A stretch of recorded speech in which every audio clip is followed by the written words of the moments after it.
Berarti Allah subhanahu wa ta'ala menggantungkan ketaatan kepadanya pada ketaatan pada makhluk. Ini ada hukum sendiri ya. Seperti contoh kasus, kita bakti sama orang tua kita. Ibu-ibu sekarang bakti atau patuh sama suaminya. Anak-anak pada orang tua tadi saya bilang. Nah ini teman-teman harus kita fahami poin penting. Ini sebenarnya masalahnya sensitif sekali untuk membedakannya. Antara kita bakti sama orang tua karena kita merasa anak, dengan kita bakti sama orang tua karena merasa ini tanggung jawab dan perintah dari Allah. Yang pertama itu karena masalah perasaan saja. Oh ini orang tua saya, ibu saya, ayah saya bakti.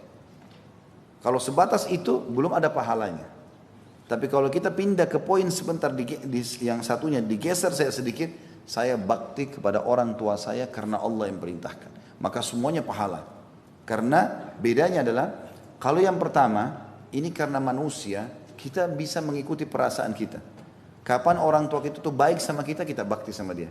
Kapan orang tua kita kasar atau membuang kita dari kecil, kita tidak akan bakti. Tapi kalau digeser tadi kepada bakti karena Allah subhanahu wa ta'ala, maka dalam keadaan apapun kita akan bakti. Mau kita ditinggal dari kecil, kita ketemu nanti sudah dewasa sama orang tua kita, tetap kita akan bakti sama dia. Maka poin ini penting. Makanya Allah subhanahu wa ta'ala melalui Nabi Muhammad SAW menghubungkan antara ketaatan seorang budak dengan ketaatan kepada Allah. Artinya jadikan kau taat sama majikanmu itu ya, justru karena Allah menyuruh kau. Bukan karena dia.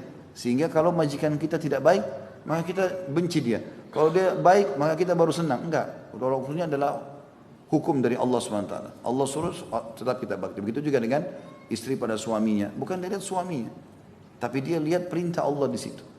Kalau kita lakukan karena Allah teman-teman tidak ada kejenuhan. Dan ini poin yang dimaksudkan di sini. Siapa yang mentaati orang yang telah Allah perintahkan untuk ditaati, pemimpin negara misalnya tadi, suami bagi istri, orang tua bagi anak-anak, majikan tadi bagi budak ini, karena Allah maka dihitung dia sudah taat kepada Allah. Artinya dicatat pahala, ibadah. Ya, jadi kalau ibu-ibu niat dari awal memang mau bakti sama suaminya karena Allah, maka selama hidupnya maka dia akan dicatat pahala karena dia seperti orang yang terus menunggu instruksi apa dari suami yang saya akan jalankan.